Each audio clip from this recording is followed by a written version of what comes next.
Sinampa naman ang patong-patong na reklamo ang 15 taong gulang na estudyanteng sangkot sa pamamaril sa kanilang paaralan sa Tacloban.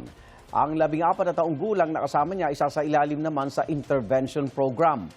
Bukod sa Senado, sinusulong na rin sa Kamara na imbestigahan ang sunod-sunod na karahasan sa mga eskwelahan. Live mula sa Tacloban City, may unang balita si Rafi Tima. Rafi. Igan, sa kabilangan ng pagiging minor de edad ay sinampa ng kasong kriminal ang 15 taong gulang na suspect sa pamamaril dito sa San Jose National High School.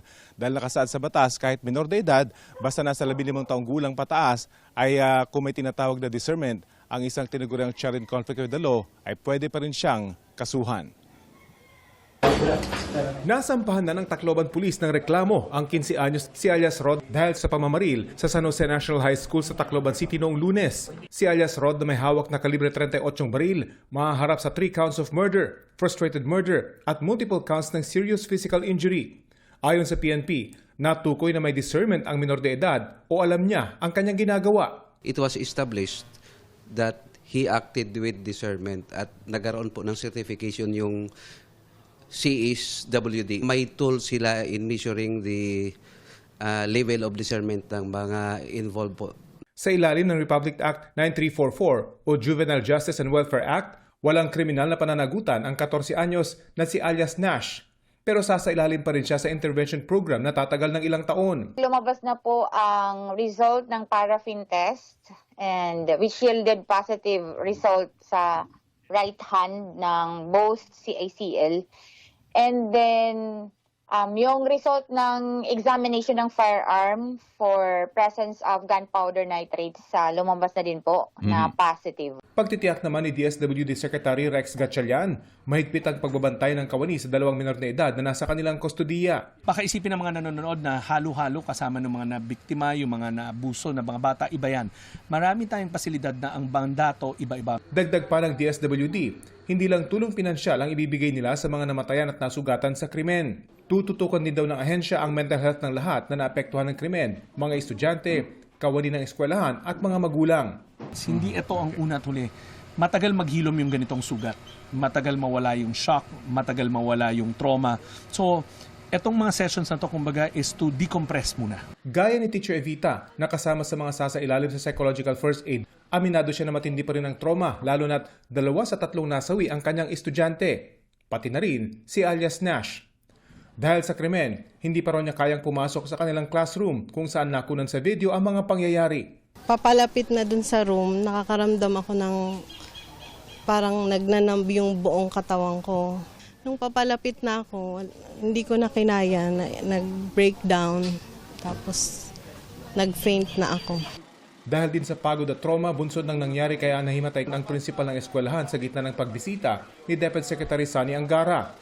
Pinuri niya ang mga guro ng eskwelahan dahil sa maagap nilang pag-aksyon para protektahan ang mga estudyante. Kung hindi sila nag-lock, talagang mas marami pa yun.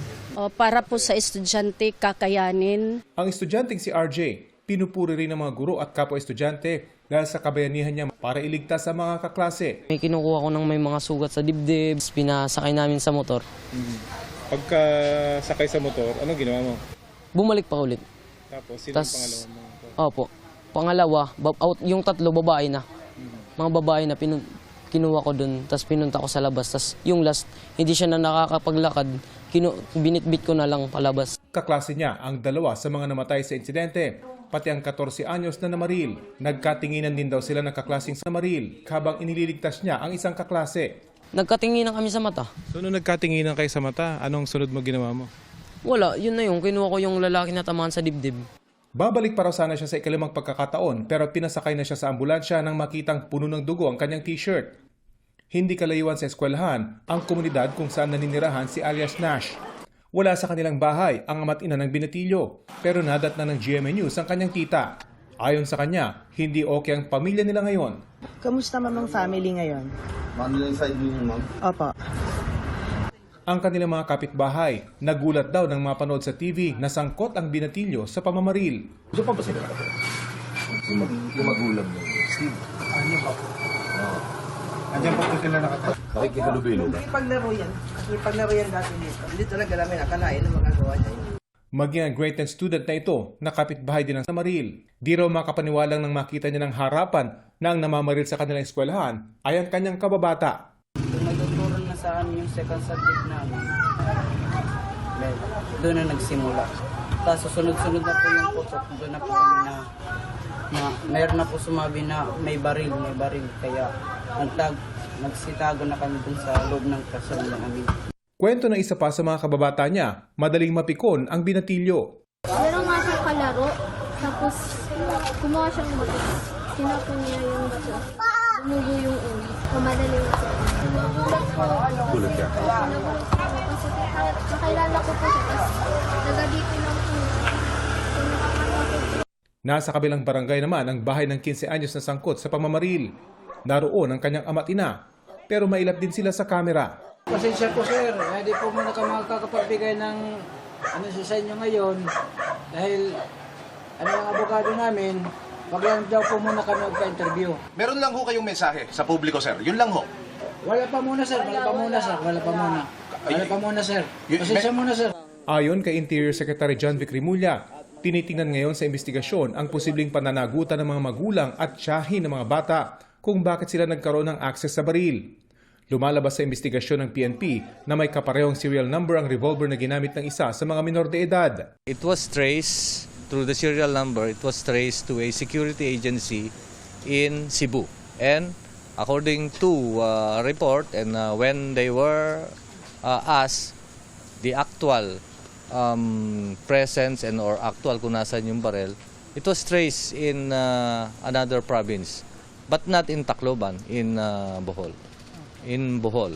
And so it is now being investigated.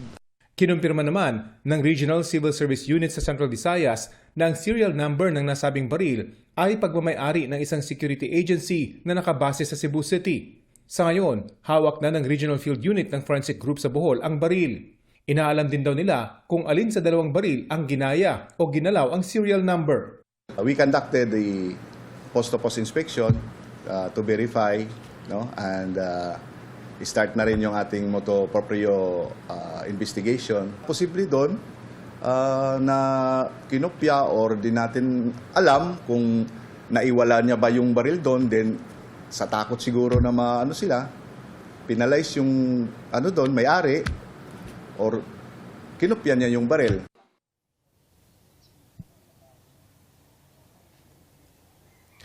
Ngayong araw, nakatakdang sumailalim sa psychological first aid ang mga guro, kawani at mga estudyante nitong San Jose National High School sa ilang simbahan dito sa Tacloban. Kahapon ay may mga sumailalim na sa PFA at magtutuloy-tuloy daw ito, lalo pat ayon nga sa DSWD. Mahaba ang mga ganitong intervention at hindi agad-agad mawawala ang trauma sa mga nakaranas nitong karumaldumal na krimen sa eskwelang ito.